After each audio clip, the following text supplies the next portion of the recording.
Hello lovely people, ఎలా ఉన్నారు అందరూ? పిల్లలకి ఈవినింగ్ టైం మనం చేసేదానికి సూపర్ స్నాక్స్ అండి. ఇది ఎక్కువ కష్టపడకుండా చాలా ఈజీగా అయిపోయే ఈ పిన్వీల్ సమోసా. ఈ పిన్వీల్ సమోసా అని ఎందుకు అంటున్నామంటే, ఇది చూడడానికి వీల్ లాగా ఉంటుంది, అలాగే సమోసా టేస్ట్ అనమాట.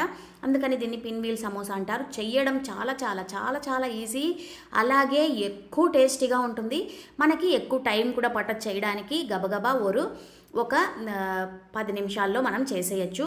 మనకు దీనికి పొద్దునే మనం ఒక ఉల్లగడ్డ ఉడికించి పెట్టేసుకున్నామంటే చేయడం చాలా చాలా ఈజీ అండి. ఎంత ఈజీ అంటే మనం ఒక 10 నిమిషాల్లో చేసేయచ్చు. సో గబగబా వీడియోలోకి వెళ్ళిపోదాం. చకచకా చూసేయండి, టకటకా చేసేయండి. మీకు కనుక నా వీడియోస్ యూస్ఫుల్గా ఉంటే తప్పకుండా నా ఛానల్కి సబ్స్క్రైబ్ చేసుకోండి. ఇప్పుడు మనం ఒక బౌల్లో 1 కప్పు గోధుమ పిండి తీసుకున్నాం. దీంట్లో కొంచెం ఉప్పు, ఒక 2 చెంచాల నెయ్యి వేసి బాగా దీన్ని చపాతీ పూరికి మనం ముద్ద కలుపుకుంటాం కదా పిండి, అలా కలుపుకోవాలి. ఇది ఎక్కువ సాఫ్ట్గా ఉండకూడదు, ఎక్కువ గట్టిగా ఉండకూడదు. కరెక్ట్గా మనం పూరీలకు ఎలా అయితే పిండి కలుపుకుంటామో అలాగా దీన్ని కలుపుకొని రెడీ చేసి పెట్టేసుకోండి. దీన్ని అయితే ఒక అరగంట సేపు మనం నాననిద్దాం. అప్పుడే మనకి సమోసాలు బాగా వస్తాయి. ఇప్పుడు మనం ఇది పిండి కలిపేసాం కదా, దీన్ని పక్కన పెట్టేసుకుందాం. ఇప్పుడు ఒక బౌల్లో మనం ఒక ఆలు బాగా మ్యాష్ చేసుకుని అది వేసుకోండి. ఉల్లిపాయలు వేసుకోండి, కొత్తిమీర, తర్వాత ధనియాల పొడి, జీలకర్ర పొడి, కారం, ఉప్పు అన్నీ వేసుకుని దీన్ని చక్కగా మనం ఇలా బాగా మ్యాష్ చేసుకుని రెడీ చేసి పెట్టుకోవాలండి. ఇప్పుడు దీంట్లో 1 స్పూన్ గోధుమ పిండి కూడా వేసేసుకోండి, అంటే మనకి విడిపోకుండా ఉండడానికి యూజ్ అవుతుంది. 1 స్పూన్ గోధుమ పిండి వేసుకుంటే సరిపోతుంది. ఇప్పుడు మనం 1 కప్పులో ఒక 2 స్పూన్ల మైదా పిండి తీసుకుని దాంట్లో కొంచెం నీళ్లు పోసుకుని ఇలా జారుడుగా కలిపి రెడీ చేసి పెట్టుకోవాలి.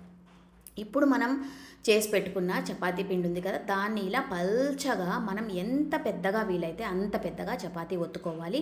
ఎంత పల్చగా వీలైతే అంత పల్చగా మనం చపాతీ ఒత్తుకోవాలి. ఇది మనకేంటంటే పల్చగా ఒత్తుకుంటేనే మనకి ఈ సమోసాలు బాగా వస్తాయి.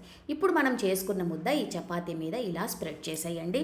మొత్తం మసాలా ఇలా పెట్టేసి చక్కగా దీన్ని ఇలా మొత్తం రౌండ్ ఎంతవరకు చపాతీ ఉందో అంతవరకు చక్కగా దీన్ని ఇలా స్ప్రెడ్ చేసుకోండి.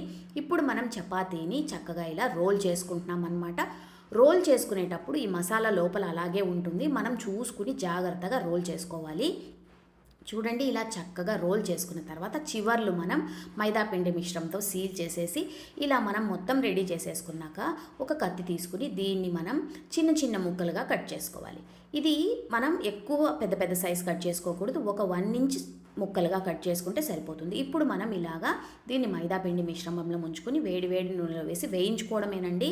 చూడండి, ఇలా అన్నీ మనం ఆ మైదాపిండి మిశ్రమంలో ముంచుకొని ఇలా నూనెలో వేసేయండి. దీంట్లోంచి మనం పెట్టిన కూర బయటికి రాదు. చక్కగా ఇవి మనకి ఇంకా గోల్డెన్ బ్రౌన్ కలర్గా వస్తాయి. అలాగే మనం వేసిన కూర కూడా బాగా క్రిస్పీగా బాగా వేగుతుంది. ఇది టమోటా సాస్తో నంచుకుని తింటే చాలా బాగుంటాయండి. ఇవి చేయడం ఎంత ఈజీ అంటే మనం మొత్తం ఒకేసారి ఇలా రెడీ చేసేసుకుని వేయించేసుకోవడమే. చూడండి ఎంత మంచి రంగు వచ్చాయో. పైగా మనం గోధుమ పిండితో చేసాం కాబట్టి ఇంకా హెల్తీ.